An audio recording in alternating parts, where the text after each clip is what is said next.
Hopefully you can see the slide that I have where we have these interlocking circles of coaching roles. I wanted you to think about this a little bit because coaching contains probably all aspects of these five or six different roles, but it's a little bit distinct too. So I thought maybe we ought to talk about that a little bit. If you notice the slide, in the middle is the coach circle, if you will. And then you have friend is something that, and I've found that a lot with people that I've coached over the years, that not all of them obviously, but a lot of people become my friends, or I feel like they are my friends. But the coaching role is a little bit distinct from that. It isn't just being a friend and we're out having a drink together and talking about life. There's particular formalities about coaching that are important. Coaching also involves in some ways counseling, but it's really different from that in this regard. And I've been a counselor in most of my life. Counseling really has to do with a problem focus, and people will come to you as counselor, and a lot of you in the particular ministries that you have do counseling. People come with problems with their marriages or with their kids or with themselves personally, and coaching has some of that. But it tends to be not so much problem-oriented as skill set-oriented. And that's what I see as a distinction from that. And consequently, the next circle is it's teaching in a lot of ways.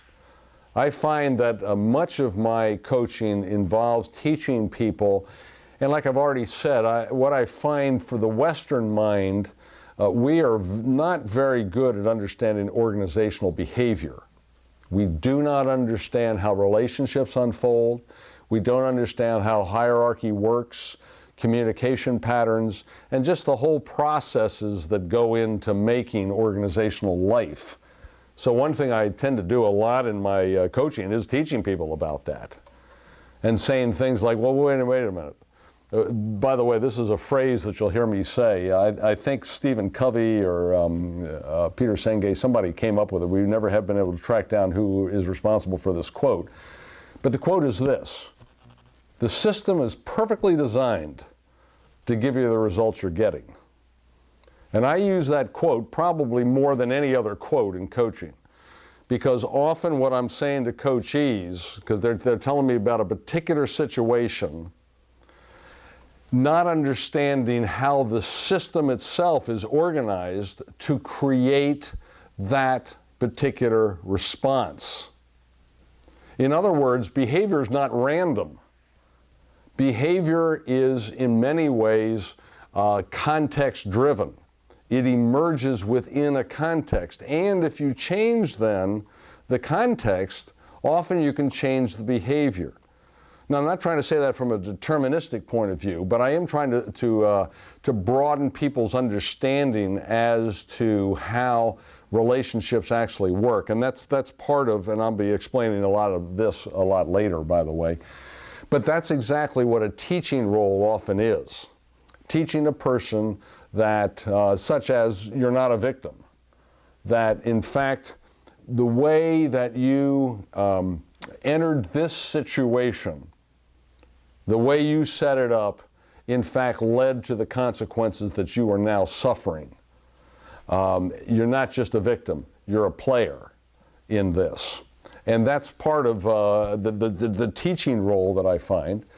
The next circle is that of a spiritual director. In some ways, that comes into play. Now, spiritual direction, of course, is in some ways becoming its own discipline. And people are trained in spiritual direction, and I've understood that for many years, actually, how that works. I myself am not that, but sometimes some of the things that you will be doing as a coach would probably blend into that. So all of these circles kind of, in some ways, interact with each other, but the coach is a distinctive, to me, activity that you do with people that is different from these other ones that I'm talking about. It is, coaching to me is an activity that has a particular agenda. It's usually focused more around skill sets that people have. And in the ministry world, those skill sets, how to be a much more effective minister. So in other words, you may find yourself coaching a person as to how to set up a sermon better.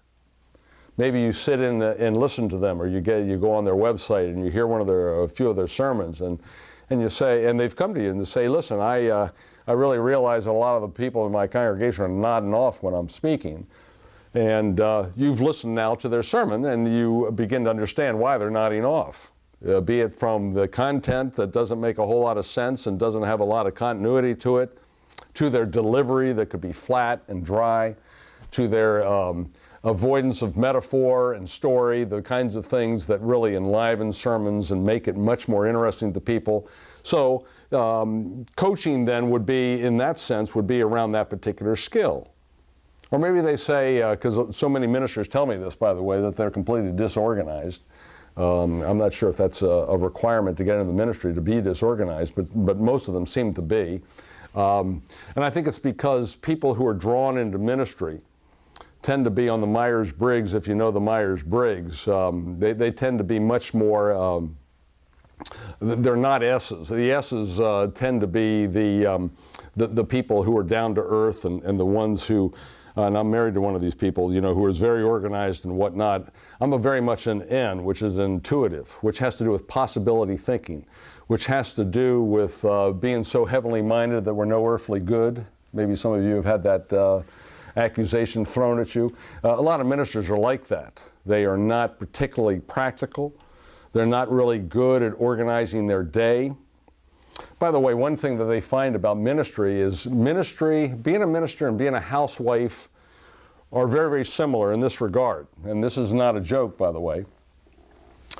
Both of them are like this. A housewife has many different responsibilities, be it cooking, be it washing, be it picking up kids, be it cleaning the house or dusting or this or that. Many different functions, none of which relate to each other. Cooking a meal is really not related in any way to washing clothes, which is not in any way related to picking up kids. So there's no internal organization to it. And thirdly, there's nobody telling you what to do. So you're left completely on your own devices to do many different functions, be it preaching. Preaching is not really related to counseling. It certainly is not related to running a successful vestry meeting. It's certainly not, if you have a multiple staff, there's no correlation to being a successful manager there. You've got these different functions. There's no internal consistency to it. And so often, you have no one really telling you when you get up in the morning on a Monday or Tuesday morning, whenever you come to the office for the first time that week, nobody telling you what to do. So it's left up to you to organize all of these things. Coaching often then would have that element where you're bringing into their life particular skills as to, here's what I have found. This is what has worked. This is a book that you could read. This is the way I brought some organization to my life. This is the way that I found in organizing a sermon that was the most effective. Here's what I did about counseling. Blah, blah, blah. So coaching really usually is organized around particular skills more than talking to them about their marriages or talking to them about their spiritual walk. Although, like I said, that could become a component of it. But usually we don't think about it as the component of coaching. Coaching usually focuses much, much more in that direction. Well, let's think now about how we actually set up the coaching a little bit. I want to talk about several elements, and then we're going to talk about it a lot more a little bit later as to how you actually sit down with a person initially and set these things up. Several things to keep in mind is the first one I've already said, and that is the whole area of expectations. It's very, very important to keep expectations clear. And when I say expectations, what I mean is starting with the very practical. We're going to meet for 1 hour. We're going to meet in this location. We're going to talk about these particular subjects. Now, by the way, I'm not saying that that's set in concrete and you never deviate from it, but when you do deviate from it, you need to recontract and recalibrate those expectations. That is very, very important. Very, very important. Because what happens often is you set one particular set of expectations in place, and then you scramble them all up. Now, this, by the way, is why we have attorneys in our life. Attorneys, their whole job, by the way, is to help people monitor expectations.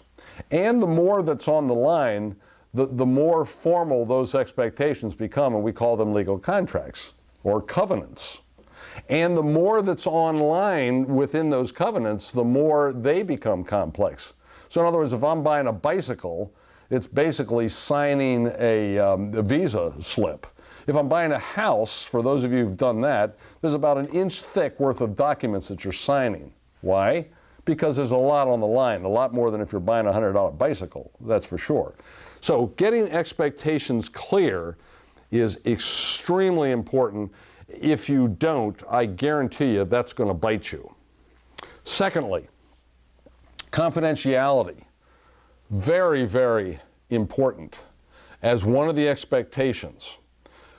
What does that mean if you're coaching somebody? In other words, is this just between you and me? Well, let's say that the diocesan authorities have asked you to coach a minister. Does that mean then that you're going to file reports with them? If so, that needs to be part of the expectations, because all of a sudden the diocese is part of this relationship right now. Another piece of it, of course, and you all know this, and I'm not going to go into it, but there's child abuse and elder abuse reporting laws. I would doubt this would happen in a coaching relationship, but if it comes up that you suspect child abuse, you have to report that. In fact, not to report it becomes that creates a legal moment itself. So setting the expectations and confidentiality and the limits of the confidentiality become very, very important.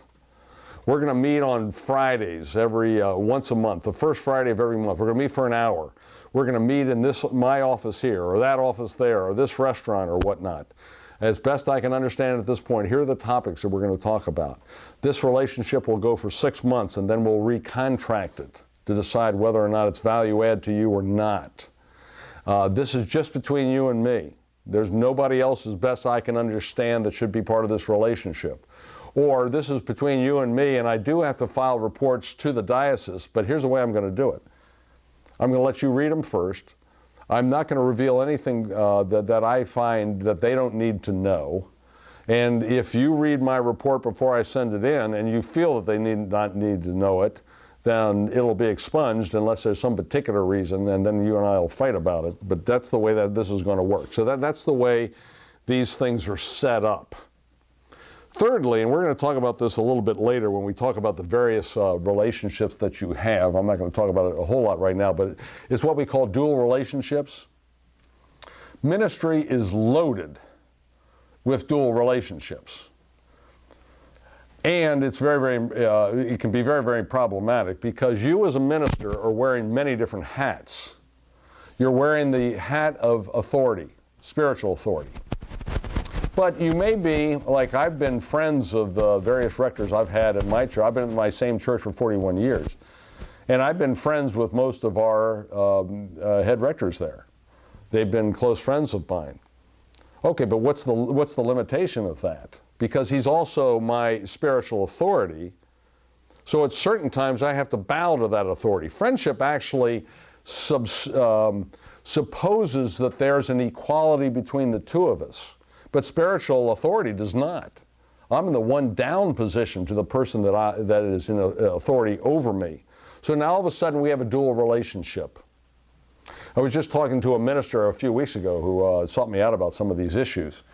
And I was talking about the different hats he wore. And he said to me, yeah, now that you bring it up, it's really been a problem because I've been out playing golf with some of my parishioners and church business comes up. And I said, well, how did you handle it? He said, well, I probably said too much. And I said, you probably did. Because now all of a sudden, you're not in a friendship. You don't have a friendship hat on. All of a sudden, you have a CEO hat on or a spiritual director hat on, you've got to think very, very carefully as to what hat I'm wearing when you're playing golf with friends. If you don't realize these dual relationships and how they may trip you up, you're going to get in trouble. As he then went ahead to detail to me how he had gotten into trouble with that.